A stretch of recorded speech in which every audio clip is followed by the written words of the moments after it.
existence already includes non-existence. You could say being and non-being constitute existence. Just as we know physically, sound is constituted by sound silence in very rapid alternation. So being, non-being constitute existence, and existence is something of which you may say the game is worth the candle. If it weren't, it wouldn't be. It's like that. Some people try to say there is good and bad with small g and small b, and they together constitute good capital G. Or one might say that humanity is, and the good of humanity, is a curious combination of beneficence and rascality, of reason and passion. And if human beings didn't have those two sides, they would be less than human. Man is in a certain sense redeemed by his passions, redeemed by being something of a rascal. Because if he weren't, he would be like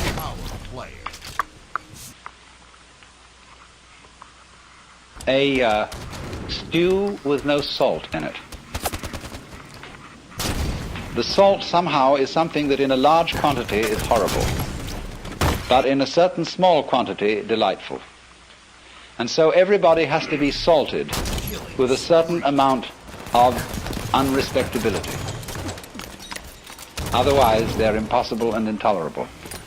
The only thing is, as a fervent cook, don't overdo it. It is in that respect, you know, that it's said of great gurus in India. They have a very funny thing they say.